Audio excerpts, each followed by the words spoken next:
வங்கக்கடலில் இலங்கைக்கு அருகே உருவாகியிருக்கிறது தித்வா புயல். முக்கிய செய்தியாக பார்த்து கொண்டிருக்கிறோம்.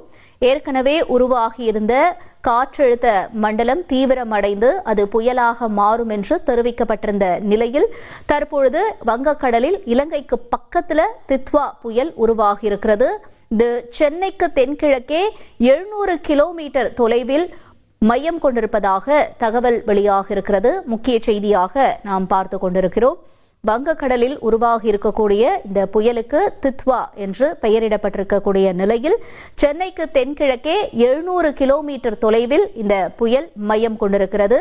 இதனால் சென்னை மட்டுமல்ல, வடகிழக்கு மாவட்டங்கள், டெல்டா மாவட்டங்கள்ல மழை நீடிப்பதற்கான வாய்ப்புகள் இருப்பதாக சொல்லப்படுகிறது. இந்த புயல் தீவிரமடைந்தால் இது சென்னைக்கும் வடகடலோர மாவட்டங்களுக்கும் தொடர்ந்து டெல்டா பகுதியிலும் மழையை தொடர வாய்ப்புகள் இருக்கிறது. இந்த மழை மேலும் நீடிக்கும் என்று எதிர்பார்க்கப்படுகிறது. சென்னைக்கு சுமார் 700 கிலோமீட்டரில் மையம் கொண்டிருக்கிறது இந்த தித்வா புயலானது. வங்கக்கடலில் இலங்கைக்கு பக்கத்தில் இந்த புயல் மையம் கொண்டிருக்கிறது. முக்கிய செய்தியாக பார்த்து கொண்டிருக்கிறோம்.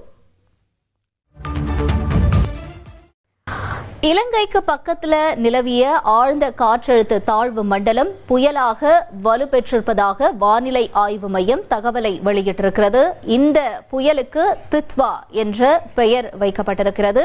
மேலும் இது சென்னைக்கு அருகே 700 கிலோமீட்டர் தொலைவில் மையம் கொண்டிருப்பதாக தகவல் வெளியாக இருக்கிறது. வங்கக்கடல்ல இலங்கைக்கு அருகேவும் சென்னைக்கு தென்கிழக்கே 700 கிலோமீட்டர் தொலைவிலும் இந்த புயல் மையம் கொண்டிருக்கிறது. நவம்பர் 30 அதிகாலையில புயல் கரையை கடக்கும் என்று வானிலை ஆய்வு மையம் தகவலை வெளியிட்டிருக்கிறது. நவம்பர் 30 கரையை கடக்கும் என்று எதிர்பார்க்கப்பட்டுக்கூடிய நிலையில அப்ப இந்த மழையானது தொடர்ந்து 30 வரை நீடிக்குவதற்கான வாய்ப்புகள் இருக்கு.